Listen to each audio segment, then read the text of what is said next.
The three stages of moral development: the amoral stage, the premoral stage, and the moral stage. The amoral stage, egocentric, focus on personal gain or avoiding punishment.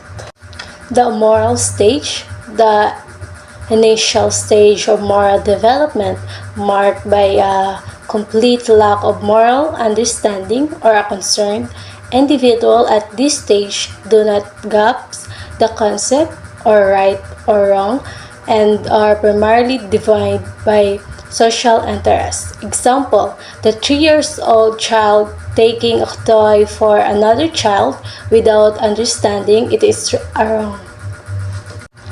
The pre-moral stage, internalizing societal roles and expectation, morality defined by obedience to authority and discern of acceptance. Pre-moral stage, a stage where individuals begin to internalize societal roles and expectation, but do not fully understand the underlying moral principles. The morality is largely defined by external authority and the desire of the social approval.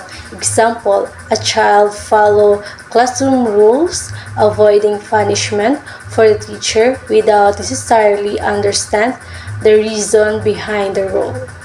The moral stage, the highlights level of moral development, characterized by development of personal, autonomous, of altruistic, ethical principles. Individuals at this stage are guided by their own sense of justice, fairness, and universal human rights. Example, an individual stand up against discrimination and injustice even it is the unpopular or risky because they believe it is the right thing to do. Moral development is the process by which people gain the belief, skills, and behaviors that help them become moral mature individuals. According to Lawrence Kohlberg, in 2013, moral development happens 3 levels and each level has 2 stages, making a total of 6 stages. Level 1. Pre-conventional morality and Lawrence Kohlberg theory. At this stage, usually seen in children, moral decisions are based on avoiding punishment or gaining personal benefit, not on internal moral values. This is the first level of Kohlberg. Moral development, usually observed in young children but can also occur in some adults. At this stage, people do not yet base their decision on universal moral principles.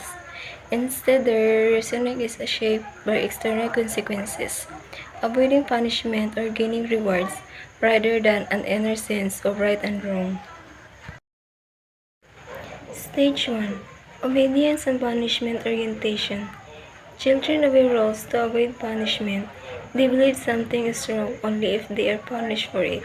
Example, a student doesn't cheat in class because they are afraid of getting caught and penalized. At this stage, individuals see rules as fixed and absolute. They believe actions are wrong only if they result in punishment. The focus is on not understanding why something is wrong, but on the fear of negative consequences. Example, a student doesn't cheat on an exam, not because cheating unfair or dishonest, but because they are afraid of being caught and punished by the teacher.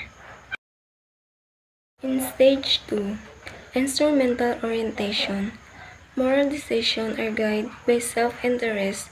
What's it in for me? The right behavior is about equal exchange or personal gain.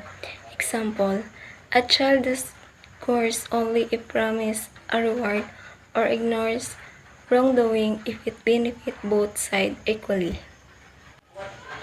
Individual view, right and wrong, based on personal needs or benefits. Morality is about exchange. I do something good if I get something in return. They recognize that others also have needs, but fairness is seen as you scratch my back, I scratch yours. Example: a child agrees to do household chores only if promised a reward or like money or accept payment. Or a person might allow someone to copy their homework if they know that person will return the favor later. So, this is my report today. Level conventional. The conventional level is the second stage in Lawrence theory of moral development. And this level is typical observed in children from around age 9 to 15, although the exact age varies depending on individual growth and environment.